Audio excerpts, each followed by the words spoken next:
தமிழ்நாட்டை தலைகுனிய விடமாட்டேன்னு சொல்ற ஸ்டாலின் அவர்கள் நேத்து தேர்தல் அறிக்கையை அறிவிச்சிருக்கிறாரு. இப்பதாங்க முழுசா சொல்ல போனா 2026 தேர்தல் சூடு பிடிக்க ஆரம்பிச்சிருக்குது. இதோ ஸ்டாலின் சார் அவர்கள் கையில வச்சிருக்கிற இந்த தேர்தல் அறிக்கை இப்ப சூப்பர் ஸ்டார் அறிக்கை அப்படின்னு அவரே சொல்றாப்ல. என்ன பழக்கம் அது? என்ன பழக்கம் இது? 2021 மொத்தமா திமுகவோட தேர்தல் வாக்குறுதிகள் 505. அதில் 384 தேர்தல் வாக்குறுதிகள் நிறைவேற்றப்பட்டிருக்குது. சுமார் 80% நாங்கள் சொன்னதை செஞ்சுட்டோம் அப்படிங்கிற மாதிரி ஸ்டாலின் அரசு சொல்லுது. என்னங்க எனக்கு ஒண்ணுமே புரியல. அதுதானப்பா எனக்கும் புரியல. ஆனால் இதை அதிமுகவாகட்டும் இல்லை பாஜகவாகட்டும் இவங்க சொன்னதையெல்லாம் பெருசாக செய்யலப்பா. நீட்டை ஒழிக்கும் ரகசியம் எங்களுக்கு தெரியும்னு சொல்லிட்டு இங்கே நிறைய விஷயங்களை இன்னுமே அவங்க செய்யாமல் தான் இருக்கிறாங்க. ஆட்சி முடியும் போது பரபரப்பாக தான் நிறைய திட்டங்களை எல்லாம் நிறைவேற்றினாங்க. மற்றபடி இவங்கெல்லாம் பெருசாக செய்யலை அப்படிங்கிறது மற்ற எதிர்கட்சிகளோட குற்றச்சாட்டு. அவன் இன்னும் திருந்தல மாமா. இப்போ 2026க்கு அதே மாதிரி ஒரு தேர்தல் வாக்குறுதியை கொடுத்துருக்குறாங்க. அதுவும் போன வருஷத்தை விட ரொம்ப பிரம்மாண்டமான வாக்குறுதிகளாக தான் இது இருக்குது. மகளிர் உரிமை தொகை 1000 2000 ஆகுமா? பழைய ஓய்வூதிய திட்டம் நடைமுறைக்கு வருமா? லேப்டாப் கடைசி வருஷம் தான் கிடைக்குமா? இல்லை ஃபர்ஸ்ட் வருஷத்துலேருந்தே கொடுப்பாங்களா? தரசிகளுக்கு 8000 ரூபா கூப்பன் சொல்கிறாங்களே, இதெல்லாம் நடைமுறைக்கு சாத்தியமா?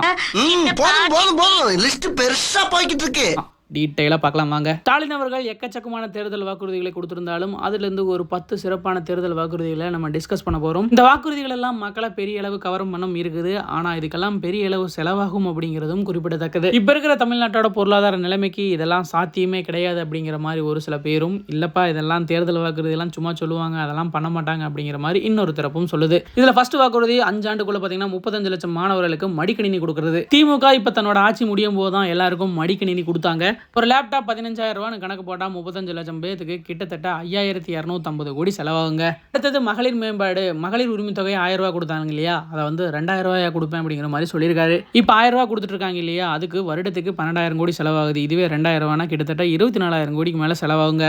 இந்த திட்டத்துக்கு செலவாகிற அமௌண்ட் பார்த்தீங்கன்னா தமிழகத்தில் ஒரு வருடத்துக்கு கல்விக்கு ஒதுக்குற பட்ஜெட்டில் பாதிங்க. மேலும் இந்த திட்டத்தில் புது வரவுகள் சேர்க்கப்பட்டால் 5 வருஷத்தில் இவங்க பார்த்தீங்கன்னா இதுக்கு மட்டும் 1.5 லட்சம் கோடிக்கு மேலே செலவு பண்ணுவாங்க. இந்த திட்டம் மக்களால் பெரிய அளவு வரவேற்கப்பட்டதுனால அனைத்து கட்சிகளுமே இதை வாக்குறுதிகளாக கொடுக்குறாங்க. அடுத்த வாக்குறுதி ஒரு இம்பார்ட்டன்டான வாக்குறுதி அப்படின்னு கூட சொல்லாங்க. இல்லத்தரசிக்கு ரூ 8000 ரூபா. அதாவது வீட்டில் பழைய மிக்சி, கிரைண்டரு, டிவி எல்லாம் வச்சுருந்தோம்னா அதை கொண்டு போய் கடையில் கொடுத்து புதுசாக வாங்கிக்கலாம். 8000 ரூபா கவர்மெண்ட் மானியம் கொடுக்குது அப்படிங்கிற மாதிரி தகவல் இருக்குது. இதை கண்டிப்பாக பார்த்தீங்கன்னா எல்லா இல்லத்தரசிகளையுமே யூஸ் பண்ணுவாங்க. இது ஒரு முறை வழங்குற திட்டம் அப்படிங்கிறதுனால இதுக்கு கிட்டத்தட்ட பார்த்தீங்கன்னா 10000 கோடிக்கு மேலே செலவாகுங்க. ஆனால் இது ஒன் டைம் பண்ண போகிற திட்டம் அப்படிங்கிறதுனால கண்டிப்பாக இதை திமுக கவர்மெண்ட் பண்ணிடுவாங்க. அடுத்ததும் ஒரு முக்கியமான தேர்தல் அறிக்கை தாங்க. அதாவது மருத்துவ காப்பீடு திட்டம் இருக்கு இல்லையா, அது 5 லட்சத்துலேருந்து 10 லட்சமாக உயர்த்தப்படும் அப்படின்னு சொல்லியிருக்காங்க. இதை மோஸ்ட்லி எல்லாருமே யூஸ் பண்ணிட்டு தான் இருக்கிறாங்க. மக்களுக்கும் இது ஒரு தேவையான விஷயமா தான் இருக்குது. இதுவும் கண்டிப்பாக செயல்படுத்திடுவாங்கன்னு நினைக்கிறேன். அடுத்தது பெட்ரோல் ரேட்டு 2 ரூபாயிலிருந்து 3 ரூபா கம்மியாகும் அப்படின்னு சொல்கிறாரு. 1 ரூபா கம்மியாகுதுன்னா கூட மாநில அரசுக்கு 1500 கோடி நட்டங்க. இதில் 3 ரூபாயெல்லாம் கம்மியாச்சுன்னா கிட்டத்தட்ட 3600 கோடி ஆண்டுக்கு நட்டமாகும். இதை போன வருஷமும் சொன்னாங்க, ஆனால் செய்யலை. இந்த வருஷமும் சொல்லியிருக்காங்க, செய்வாங்கன்னு தெரியல. அடுத்தது கல்வி கடன் ரத்து. போன வாக்குறுதிகளையும் சொல்லியிருந்தாங்க, ஆனால் அது எதுவும் பண்ணலை. இந்த வருஷமாவது செய்வாங்களா அப்படிங்கிறது தெரியல. அடுத்தது நீட் ஒழிப்பு. நீட்டை வந்து பேன் பண்ணுற ரகசியம் எங்களுக்கு தெரியும்னு சொன்னாங்க, ஆனால் போன ஆட்சியில் பண்ண முடியல. இந்த ஆட்சிலையும் பண்ணுவாங்களா அப்படிங்கிறதுலாம் நம்பிக்கை இல்லை. அனைத்து பள்ளி கல்லூரிகளிலும் இலவச ஒய்ஃபை கொண்ட டிஜிட்டல் கற்றல் மையங்கள் அமைக்கப்படும்னு சொல்லியிருக்கிறாரு. அதே மாதிரி இந்த 1ஆவதுலேருந்து 5ஆவது படிக்கிற குழந்தைகளுக்கு காலை உணவு திட்டம் அப்படின்னு ஒரு விஷயம் இருக்கு இல்லையா, அதை 8ஆவது படிக்கிற குழந்தைகள் வரைக்கும் யூஸ் பண்ணிக்கலாம் அப்படிங்கிற மாதிரியும் சொல்லியிருக்கிறாரு. அதே மாதிரி கவர்மெண்ட்டை வேலை செய்கிற பெண்களுக்கு மகப்பேறு வெடுப்பு 15 மாதங்களாக உயர்த்தப்படும் அப்படின்னு சொல்லியிருக்கிறாரு. கோயம்புத்தூர், மதுரைகளில் இந்த மெட்ரோ பணிகள் எல்லாம் நிறுத்தி வைக்கப்பட்டிருந்துச்சு இல்லையா, அதெல்லாம் ஸ்டார்ட் பண்ணிட்டு 2029க்குள்ளே அதை ஓப்பன் பண்ணிடுவோம் அப்படின்னு சொல்லியிருக்கிறாரு. அது இல்லாமல் இந்த ரேஷன் கடைகள் எல்லாம் இருக்குது இல்லையா, அதில் பார்த்தீங்கன்னா எல்லா பொருட்களோட சேர்த்து உளுத்தம்பருப்பு மற்றும் தேங்காய் எண்ணெயும் சேர்த்து கொடுப்போம் அப்படின்னு சொல்லியிருக்கிறாரு. அப்புறம் இந்த பிளாஸ்டிக் பைகள் எல்லாம் இருக்கு இல்லையா, அதான் நெகிழித்தாள்கள், இதெல்லாம் ஒழிச்சிட்டு மறுபடியும் மஞ்சப்பை கலாச்சாரத்துக்குள்ளே கொண்டு வந்துடுவேன் அப்படிங்கிற மாதிரியும் சொல்லியிருக்கிறாரு. அதே மாதிரி இந்த கவர்மெண்ட் எம்ப்ளாயிஸ்க்கெல்லாம் ஓய்வூதியம் அப்படின்னு ஒரு விஷயம் இருக்கு இல்லையா, அதை வந்து இப்போ தேசிய ஓய்வூதியத்திலேருந்து பழைய ஓய்வூதிய திட்டத்துக்கே மாற்றிடுவேன் அப்படின்னு சொல்லியிருக்கிறாரு. இப்படி ஒரு மேட்டர் நடந்ததுன்னு வச்சுக்கோங்களேன், தமிழக அரசுக்கு பல கோடி இதில் இன்வெஸ்ட் பண்ண வேண்டியதாக இருக்கும். ஆனால் மக்களோட எதிர்பார்ப்பும் இதுவாக தான் இருக்குது. 2 மாதத்துக்கு ஒருக்கா இப்போ பணம் கட்டுறோம் இல்லையா கரண்ட் பில்லு, இனிமேல் 1 மாதத்துக்கு ஒருக்கா கட்டினா போதும் அப்படிங்கிற மாதிரியும் வாக்குறுதி கொடுத்துருக்கிறாரு. ஆல்ரெடி திவாலில் போயிட்டு இருக்கிற மின்சாரத்துறை இதனால் பெரிய அளவு பாதிக்கப்படும். அதே மாதிரி ஒவ்வொரு ஊராட்சிகளிலையும் மினி ஸ்டேடியங்கள் அமைக்கப்படும் அப்படின்னு சொல்லியிருக்கிறாங்க. இது எந்த அளவுக்கு சாத்தியம் அப்படிங்கிறது சத்தியமாக தெரியல. இது நடைமுறைக்கும் வருமா அப்படிங்கிறதும் தெரியல.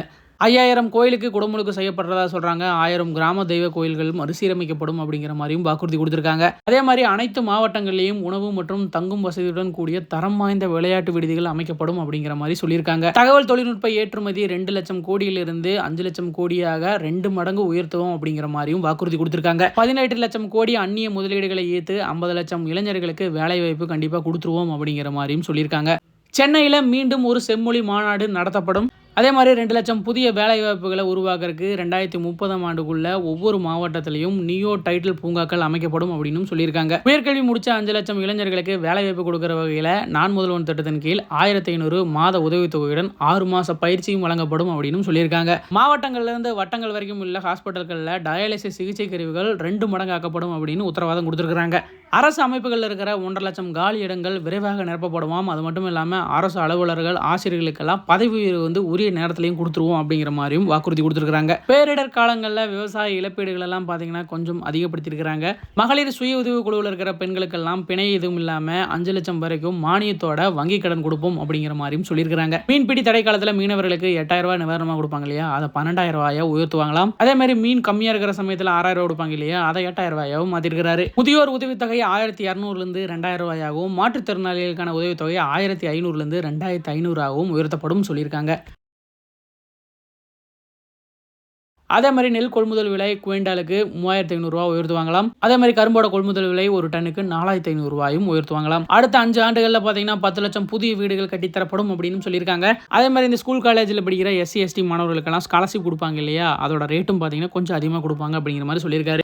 மாணவ மாணவிகளோட உயர்கல்வி சேர்க்கையை இன்க்ரீஸ் பண்ணுறதுக்காக இந்த புதுமை பெண் தமிழ் புதுமை திட்டத்தில் மாதத்துக்கு 1000 ரூபா கொடுக்குறாங்க இல்லையா, அதை 1500 ரூபாயா உயர்த்தி தருவேன்னு சொல்லியிருக்காரு. அதே மாதிரி அடுத்த 5 ஆண்டுகளில் 10,000 புதிய பேருந்துகள் இயக்கப்படும் அப்படின்னு வாக்குறுதி கொடுத்துருக்காங்க. திருச்சி, கோவை, மதுரை, சேலம் ஆகிய நகராட்சிகளுக்கு அருகாமையில் நவீன உயர்தர வசதிகளுடன் புதிய நகரங்கள் அமைக்கப்படும் அப்படின்னு உத்தரவாதம் கொடுத்துருக்காரு. அதே மாதிரி பெண்கள் அதிகம் வேலைக்கு போகிற நகரங்களில் பெண்கள் எல்லாம் தங்கறதுக்கு 1000 குழந்தைகள் காப்பகமும் உருவாக்கப்படும் அப்படின்னு சொல்லியிருக்கிறாரு. பல்வேறு துறைகளில் சிறந்து விளங்கும் திருநர் திருநங்கைகளுக்கு விருதும் கொடுக்கப்படும் அப்படின்னு உத்தரவாதம் கொடுத்துருக்காரு. தமிழ்நாட்டில் புதிய 10 கைத்தறி பூங்காக்கள் அமைக்கப்படும். அதே மாதிரி கிராமப்புறங்களின் ஆதாரங்களை கொண்டு ஊரக பகுதிகளில் 5000 பூத் தொழில்கள் தொடங்கப்படும் அப்படின்னு சொல்லியிருக்கிறாரு. இன்னும் நிறைய திட்டங்கள் இருக்குதுங்க. தேர்தல் வாக்குறுதிகளுக்கு ஒரு புக்கே கொடுத்துருக்காங்க. அனைத்து கட்சிகளுமே இந்த மாதிரி ஒரு விஷயத்தை வெளியிட்டு இருக்கிறாங்க. எல்லா கட்சியோட வாக்குறுதிகளையும் படித்து தெரிஞ்சு வச்சுக்கோங்க. ஸ்டாலின் அவர்கள் சொன்ன இலவசங்களாகட்டும், அவர் கொடுக்குறன்னு அறிவித்த தேர்தல் வாக்குறுதிகளாகட்டும், இதுக்குண்டான செலவுகள் பார்த்திங்கன்னா ரொம்ப அதிகங்க. கடந்த 2021லேருந்து 2026 வரைக்குமே தமிழ்நாட்டோட கடன் கிட்டத்தட்ட 4 லட்சம் கோடி அதிகமாயிருக்குது. இந்த வருஷத்தோட எண்டுக்குள்ள தமிழ்நாட்டோட கடன் மட்டும் 10 லட்சம் கோடிக்கு மேலே இருக்கும்னு சொல்றாங்க. ஒன்றிய அரசும் பார்த்தீங்கன்னா தமிழ்நாட்டுக்கு பெரிய அளவு பட்ஜெட் ஒதுக்குறது இல்லை. அப்புறம் எப்படி இதெல்லாம் பண்ண முடியும் அப்படின்னு கேட்டிங்கன்னா வேற வழி இல்லை, கடன் வாங்கி தான் பண்ணிட்டு இருக்காங்க. தமிழ்நாட்டோட கடன் பார்த்தீங்கன்னா இந்த ஆட்சியிலேயே அப்படியே டபுள் மடங்கு ஆயிருக்குது. இப்பவும் நிறைய நலத்திட்டங்கள் சொல்லியிருக்காங்க. இதை நிறைவேற்றுறதுக்கும் அதிக அளவு செலவாகுங்க. ஸோ கடன் சுமை இன்னும் அதிகம் தான் ஆகும். சரி, இந்த மாதிரி வாக்குறுதிகள்னால யார் அதிகம் பயன்படுறா அப்படின்னு நீங்கள் கேட்குறீங்களா? பெண்களுக்கு 2000 ரூபாய் கிடைக்க போகுது. மாணவர்களுக்கு இலவச லேப்டாப்பு உதவித்தொகையெல்லாம் கிடைக்க போகுது. அரசு ஊழியர்களுக்கு பழைய ஓய்வூதிய திட்டம் கிடைக்க போகுது. விவசாயிகளுக்கு நெல் கரும்போட கொள்முதல் விலை அதிகமாகுது. மக்களுக்கு 10 லட்சம் கனவு இல்லங்கள்னு சொல்லிட்டு இதனால பயன்படுறவங்களும் இருக்கிறாங்க. இது திமுக ஆகட்டும், ADMK ஆகட்டும், இல்லை TVK ஆகட்டும், எல்லா கட்சியுமே இந்த மாதிரி நிறைய வாக்குறுதிகள் சொல்றாங்க. அதுக்கு உண்டான பணமெல்லாம் இருக்குதா அப்படின்னு கேட்டிங்கன்னா அதுதான் இங்கே மிகப்பெரிய கேள்விக்குறி. எல்லா வாக்குறுதிகளுமே கண்ணை கவரும் பணம் இருக்குது. ஆனால் தமிழ்நாட்டோட கஜானாவில் இதுக்கெல்லாம் பணம் இருக்குதா அப்படிங்கிறதான் முக்கியமான விஷயமே. இது எல்லாம் வெறும் தேர்தல் இருக்கியா இல்லை தமிழ்நாட்டை அடுத்த கட்டத்துக்கு கூட்டிகிட்டு போகிற ப்ளூ பிரிண்டா அப்படிங்கிறது இன்னும் கொஞ்ச நாள் வெயிட் பண்ணி பார்த்தா தெரிஞ்சிடும். 2021 இவங்க சொன்னதை செஞ்சாங்களா அப்படிங்கிறது நம்ம எல்லாத்துக்குமே தெரியும். இப்போ 2026 சொல்லியிருக்கிறாங்களே, இதெல்லாம் செய்வாங்களா அப்படிங்கிறதையும் வெயிட் பண்ணி தான் பார்க்கணும். மக்களை DMKவோட தேர்தல் வாக்குறுதிகள் எல்லாம் எப்படி இருக்குது, இதெல்லாம் நிறைவேற்றுவாங்களா இல்லை, இதை பற்றி உங்களுக்கு கருத்து என்ன அப்படிங்கிறதையும் கமெண்ட் பாக்ஸில் மறக்காம கூட ஷேர் பண்ணிக்கோங்க.